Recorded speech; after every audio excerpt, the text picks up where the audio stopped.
అలంకరించిన మనందరి అభిమాన నాయకుడు, నవ్యాంధ్రప్రదేశ్ నిర్మాత, తెలుగు వారందరికీ కూడా ప్రపంచంలో ఎక్కడ ఉన్న care of address. Real life లో మనం అందరం సూపర్ స్టార్స్ చూసాం, కానీ రియల్ లైఫ్ లో మనకు అందరికీ కూడా సూపర్ స్టార్ అయినటువంటి మనకి ఆర్కిటెక్ట్, మనకి విజనరీ, అలాగే మనకి బిల్డర్, మన ముఖ్యమంత్రి వర్యులు నారా చంద్రబాబు నాయుడు గారికి, అలాగే యువగల రథ సారథి, నేటి యువతరానికి స్ఫూర్తినిస్తూ ఆయన గురించి ఎన్నో మాటలు మనం అందరం విన్నాం, రేపు భవిష్యత్తులో కూడా వింటాం. అన్నిటికంటే ఆయన తాలూకా వ్యక్తిత్వం ఒక్క మాటలో చెప్పాలనంటే, ఆయన మంగళగిరిలో ఓడిపోయిన తర్వాత ఎంతో మంది ఎన్నో సలహాలు ఇచ్చారు, మీరు ఎక్కడైనా కొంచెం సామాన్యమైన తెలుగుదేశం పార్టీకి అనుకూలంగా ఉండే కాన్స్టిట్యున్సీ తీసుకోండి, ఒకే ఒక్క మాట చెప్పాడు, ఎక్కడ ఓడిపోయాను అక్కడే గెలిచి చూపిస్తారు, ఎన్నిసార్లు అయినా సరే ఇక్కడే పోటీ చేస్తున్నారు. అలాంటిది ఈరోజు పోటీ చేసి రాష్ట్రంలోనే అత్యధికమైనటువంటి మెజారిటీతో ఈరోజు గెలుపు సాధించినటువంటి మన యువ నాయకుడు నారా లోకేష్ గారు, అలాగే మంత్రివర్యులు, మరొక డైనమిక్ మినిస్టర్, మన అందరికీ కూడా ఎంతో స్ఫూర్తినిచ్చే విధంగా ఇండస్ట్రీస్ ని, ఇన్వెస్ట్మెంట్స్ ని ఈరోజు ముందుకు నడిపిస్తున్నటువంటి టీజీ భరత్ గారు, ఈ కార్యక్రమంలో పార్టిసిపేట్ చేస్తున్నటువంటి ఎన్ఆర్ఐ తెలుగు కమ్యూనిటీ ప్రతి ఒక్కరికి, కేవలం స్విట్జర్లాండ్ జ్యూరికే కాకుండా యూరోప్ నలుమూలల నుంచి కూడా మన అభిమాన నాయకుడు ఇక్కడికి వస్తున్నారనంటే మనం స్వాగతం పలకాలి, వారికి కలవాలని నలుమూలల నుంచి వచ్చేసినటువంటి ప్రతి ఒక్కరికి మరొక్కసారి మనస్ఫూర్తిగా నా హృదయపూర్వకమైనటువంటి నమస్కారాలు తెలియజేసుకుంటున్నాను. మీకు చంద్రబాబు నాయుడు గారిని చూసిన తర్వాత మీ అందరికీ ఎంత ఆనందంగా ఉందో నాకు ప్రత్యేకంగా మిమ్మల్ని అందరినీ చూసిన తర్వాత మరింత ఆనందం కలుగుతుంది. తెలుగు వారు ఇంతమంది ఇక్కడ అందరూ కూడా ఉన్నారా, అంత సామాన్యమైనటువంటి విషయం కాదు. మన సొంత రాష్ట్రాన్ని వదిలేసి మనకి ఎన్నో కష్టాలను ఎదుర్కొని, కుటుంబాన్ని దూరం పెట్టుకొని అక్కడికి వెళ్ళిన తర్వాత భాష తెలియకపోయినా, వాతావరణం పడకపోయినా, మరి ఎన్నో కష్టాలు అనుభవించి ఈరోజు మీకంటూ ఒక ప్రత్యేకమైనటువంటి స్థానం, ఒక గౌరవం, ఒక భవిష్యత్తు సంపాదించుకున్నారనంటే నిజంగా మీ అందరి ఆ యొక్క కెపాసిటీకి, కేపబిలిటీ, కమిట్మెంట్ కూడా మరొకసారి ఈ వేదిక ద్వారా మన తెలుగు కమ్యూనిటీ అందరూ కూడా ఇది సాధించుకొని ఇక్కడ ఉంటున్నటువంటి ప్రతి ఒక్కరికి నా తాలూకా అభినందనలు మిమ్మల్ని అందరినీ కూడా చూసి తెలియజేసుకుంటున్నాను. మరి ఈరోజు తెలుగు వారి గురించి చెప్పాలనంటే మన ఎవరికంటే తక్కువ కాదు. ఆవకాయ అయినా, ఐటీ అయినా, గోదావరి అయినా, గ్లోబలైజేషన్ అయినా, అలాగే గోంగూర అయినా, ఆంటర్ప్రినర్ అయినా తెలుగు వారు సాధించలేనిది ఏది కూడా లేదు. అదే చంద్రబాబు నాయుడు గారు కూడా ఎప్పుడు కూడా మాట్లాడుతూ ఉంటారు, అది నిరూపించారు కూడా. ప్రపంచంలో ఎక్కడికి వెళ్ళినా సరే తెలుగువారు, భారతీయులు ఎలాగో కనబడతారో ఆ భారతీయుల్లో ఖచ్చితంగా తెలుగువారు ఉంటారు.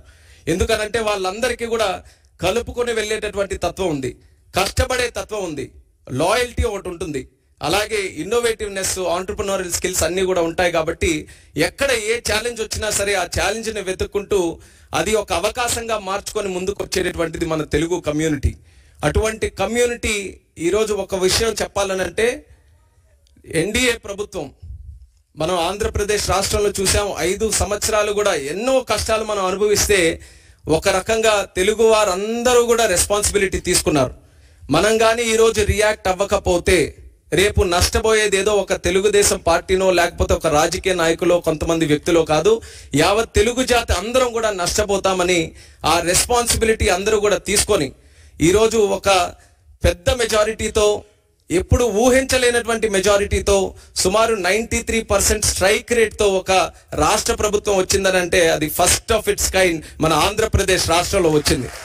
దానికి కారణం మీరందరూ కూడా ఆంధ్రప్రదేశ్ రాష్ట్రంలో ఉండి ఆ రోజు ఓటు వేసినటువంటి వాళ్ళు ఎంత రెస్పాన్సిబిలిటీ ఫీల్ అయ్యి ఆ రోజు కార్యక్రమంలో పాల్గొన్నారో ఎన్ఆర్ఐస్ గా ఉన్నటువంటి వ్యక్తులు కూడా చూసాం. ఎన్నో మల్టిపుల్ ప్లాట్ఫామ్స్ లో వాళ్ళు ప్రత్యేకంగా రాష్ట్రం వచ్చినప్పుడు కానీ, సోషల్ మీడియా ద్వారా కానీ, ఫోన్ల ద్వారా కానీ, లేకపోతే వాళ్ళ కంట్రీలో ఉన్నప్పుడు వాళ్ళు అనేక కార్యక్రమాలు చేసి కానీ వాళ్ళందరూ కూడా రెస్పాన్సిబిలిటీ ఫీల్ అయ్యి మీరందరూ కూడా అందులో పార్టిసిపేటివ్ గా ఆ ఎలక్షన్స్ లో పాల్గొన్నారు. కాబట్టే హిస్టారిక్ మెజారిటీ మన రాష్ట్రంలో చూసాం. ఆ మెజారిటీ ఎలాంటిదంటే కేవలం రాష్ట్రంలోనే హిస్టారిక్ కాదు, దేశంలో కూడా ఒక ఫలంగా మళ్ళీ ఎన్డీఏ ప్రభుత్వం ఈ రోజు ఏర్పడిందనంటే అది తెలుగు వారి పవర్ తోనే అనేది మనం అందరం గుర్తుపెట్టుకోవాలి. అలాంటి ఎక్స్ట్రాడినరీ విక్టరీ మీరందరూ కూడా కల్పించారు. అది ఎందుకు చెప్తున్నానంటే మళ్ళీ మనం ఆ రోజులు గుర్తుపెట్టుకోవాలి. ఏం జరుగుతుందా అని భయపడుతున్నటువంటి రోజుల్లో, ఒక కన్ఫ్యూజ్డ్ స్టేట్ లో అందరం కూడా ఉన్నప్పుడు, ఏమీ తెలియనటువంటిది అసలు భవిష్యత్ ఎలాగుంటుందో ఒక కన్ఫ్యూజన్ ఉన్నప్పుడు కూడా అందరూ కూడా కలిసి కట్టుగా మీరు అందరూ కూడా కలిసి ఒక పని చేస్తే దాని రిజల్ట్ ఎలాగుందో మీరు అందరూ కూడా చూశారు కదా జూన్ 4వ తేదీన. అది మన అందరికీ కూడా స్ఫూర్తి. రేపు కూడా మనం ఏదైనా ఒక లక్ష్యం మనం సాధించాలనంటే మనం చేయాల్సిందంతా అందరం కూడా ఐకమత్యంగా కలిసికట్టుగా లక్ష్యం వైపు చేస్తే అది ఎంత పెద్ద కష్టమైనటువంటి పని అయినా సరే అది ఖచ్చితంగా సాధించగలం అనేది మొన్న జరిగినటువంటి ఎలక్షన్స్ ఆ రిజల్టే మనందరికీ కూడా ఒక ఇన్స్పిరేషన్ అనేది కూడా ఈ సందర్భంగా తెలియజేస్తున్నాను. ఆ ఎలక్షన్స్ లో ఏ రకంగా మీరు అందరూ కూడా పార్టిసిపేట్ చేసి ఈ రోజు ఇంత చక్కగా ఒక ప్రభుత్వాన్ని ఏర్పాటు చేయడానికి మీరు అందరూ కూడా కృషి చేశారో, this is the time that we give back to you, to give back to the whole Telugu community. ఆ ఉద్దేశంతోనే ఈ రోజు దావోస్ వచ్చి సాధారణంగా ఏం చేయాలి, దావోస్ వచ్చిన తర్వాత ప్రపంచం నుంచి ఎవరెవరు వస్తున్నారో వాళ్ళందరికీ కూడా కలవాలి. కానీ చంద్రబాబు నాయుడు గారి ఉద్దేశం ఎక్కడికి వెళ్ళినా ముందు మన తెలుగు వాళ్ళతోనే శ్రీకారం చుట్టాలి, తెలుగు వాళ్ళతోనే కలవాలి. మనం ఈ రోజు ఆంధ్రప్రదేశ్ రాష్ట్రాన్ని బ్రహ్మాండంగా వరల్డ్ లోనే ఒక నంబర్ 1 గా తయారు చేయాలనంటే ప్రపంచంలో ఉన్న వ్యక్తులందరినీ కూడా తీసుకొని రావడమే కాదు, తెలుగు వాళ్ళలో కూడా ఆణిముత్యాలు ఎవరైతే ఉన్నారో వాళ్ళను కూడా మళ్ళీ ఇంక్లూడ్ చేసుకొని వాళ్ళను కూడా మళ్ళీ తీసుకొని రావాలని ఈ రోజు బ్రహ్మాండంగా ఈ కార్యక్రమం కూడా పెట్టడం జరిగింది. Very inspirational programme. ఇది ఖచ్చితంగా ఒక మంచి రిజల్ట్స్ భవిష్యత్తులో ఈల్డ్ చేస్తుంది అన్నటువంటి నమ్మకం ఉంది. మా నమ్మకం అంతా ఒకటే, the one and only man Chandrababu Naidu గారు. ఆ వ్యక్తి రాజకీయాలు ఎప్పుడు మొదలు పెట్టారో తెలుసా? 1978లో. 78లో ఆ లిస్ట్ తీసుకోండి. దేశంలో ఎంతమంది ఎమ్మెల్యేలుగా మొదలయ్యారు, ఎంతమంది ఎంపీలుగా మొదలయ్యారు, ఆ లిస్టు తీసుకుంటే వేలాది మంది ఉంటే అందులో బహుశా 1 or 2 ఉంటారేమో. అందులో ఒకరు ఈ రోజు చంద్రబాబు నాయుడు గారు. అయితే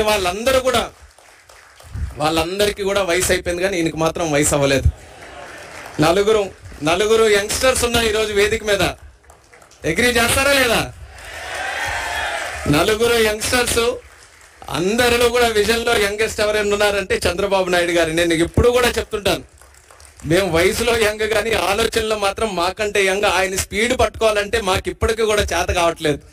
ఆయన గైడెన్స్, ఆయన తాలూకా మెంటర్షిప్ వల్ల ఈరోజు మేము కూడా చిన్న స్థాయి నుంచి ఈరోజు ఈ స్థాయి వరకు నేను కూడా ఒక యంగ్స్టర్ గా నేను చెప్తున్నాను. నాన్నగారు చనిపోయిన తర్వాత ఒక కుటుంబ పెద్దల ఆయన దగ్గర చేర్చుకొని ఈరోజు 3వసారి కూడా ఎంపీ గెలవడానికి ఒక మంచి మెంటర్షిప్ తో మాలాంటి నాయకుల్ని మళ్ళీ పార్టీలో తయారు చేస్తూ ఈరోజు రాష్ట్రానికి అందిస్తున్నారంటే అది ఆయన తాలూకా దూరదృష్టికి, ఆయనకి ఈ జాతి మీద ఉన్నటువంటి కమిట్మెంట్ కి అది ఒక చిత్తశుద్ధి అనేది కూడా ఈ సందర్భంగా తెలియజేస్తున్నాను. టుడే ఆయనతో పాటు స్విట్జర్లాండ్ లాంటి దేశంలో ఆయనతో పాటు ఒక వేదిక పంచుకొని ఆయన ద్వారా పెరిగినటువంటి ఒక నాయకుడిగా భారతదేశంలోనే అతి చిన్న వయసులో ఉన్నటువంటి ఒక కేబినెట్ మినిస్టర్ గా ఆయన పక్కన కూర్చున్నానంటే అది ఆయనకున్నటువంటి విజన్ అనేది కూడా ఈ సందర్భంగా తెలియజేస్తున్నాను. ఆ విజన్ ఈరోజు నేను ఏ రకంగా అయితే ఆయన నమ్మి ఆయన తాలూకు ఆలోచనలకు అనుగుణంగా ముందుకు నడిచానో మీ అందరికీ కూడా అదే తెలియజేసుకుంటున్నాను. ఆయన ఆలోచనలు కానీ మీరు స్వీకరించి ఆయన ఏ మాటలైతే మన కోసం చెప్తున్నారో అవి అంగీకరిస్తూ దాని వైపు మనం అడుగులు వేస్తే మీరు కూడా ఎక్స్ట్రాడినరీ రిజల్ట్స్ మీరు అందరూ కూడా మీ తాలూకా ప్రొఫెషన్ లో మీ జీవితంలో ఖచ్చితంగా సాధిస్తారు. మనకందరికీ కూడా ఇటువంటి నాయకుడు ఉండడం మనం చేసుకున్నటువంటి అదృష్టం.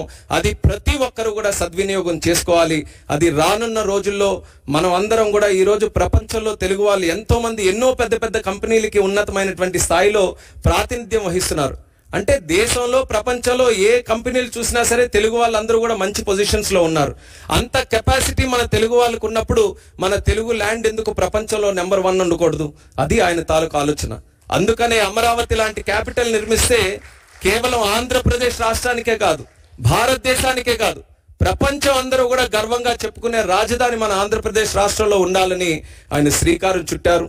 మనకేంటంటే 5 సంవత్సరాలు కరెంట్ కట్ చేసినట్టుగా అంధకార ప్రదేశ్ అయిపోయింది ఆంధ్రప్రదేశ్ అంతా.